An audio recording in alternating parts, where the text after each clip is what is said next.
Gendaria railway station বাংলাদেশের ঢাকার দক্ষিণ অংশে অবস্থিত একটি গুরুত্বপূর্ণ ও ঐতিহ্যবাহী রেলওয়ে স্টেশন। ব্রিটিশ আমলে পাট সরবরাহের জন্য এটি নির্মিত হয়েছিল। বর্তমানে এটি পদ্মা রেল সেতু সংযোগ প্রকল্পের আওতায় একটি আধুনিক টার্মিনাল হিসেবে পুনর্গঠিত হয়েছে।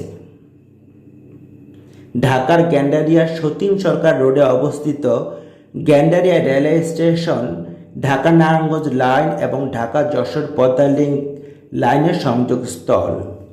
বর্তমানে এই রোড দিয়ে ঢাকা নারায়ণগঞ্জ রোডের লোকাল এবং কমিউটার ট্রেন চলাচল করে। এছাড়া পদ্মা সেতু সংযোগ প্রকল্প পুরোপুরি চালু হওয়ার পর এটি আরও বড় টার্মিনাল হিসেবে কাজ করছে।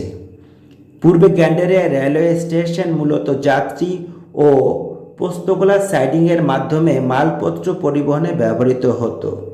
সাম্প্রতিককালে পুরনো ও জরাজীর্ণ ভবন ভেঙে আধুনিক সুযোগ সুবিধা সম্বলিত নতুন ভবন নির্মাণ করা হয়েছে। স্টেশনটির কোড GNDR।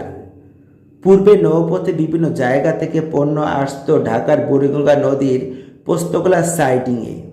সেখানে পণ্যগুলো লোড আনলোড করা হতো, তারপর সেগুলো নিয়ে আসা হতো গেন্ডারিয়ায়। বুড়িগঙ্গা নদীর তীরে গেন্ডারিয়া রেলওয়ে স্টেশন থেকে এইসব পণ্য দেশের বিভিন্ন জায়গায় পাঠানো হতো। ঢাকার প্রথম রেল লাইন স্থাপিত হয় নারায়ণগঞ্জ থেকে ঢাকা পর্যন্ত। আগে কলকাতার শিয়ালদাহ থেকে ট্রেন আসত গোয়ালন্দ ঘাটে।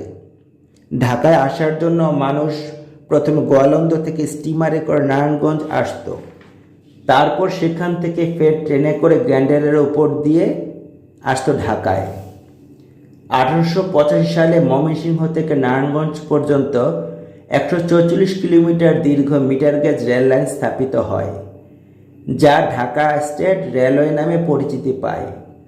এই রেলপথটি নির্মিত হয় মূলত নদী দিয়ে কাঁচা পাট নারায়ণগঞ্জ থেকে কলকাতা বন্দর হয়ে বিশ্বব্যাপী রপ্তানির জন্য।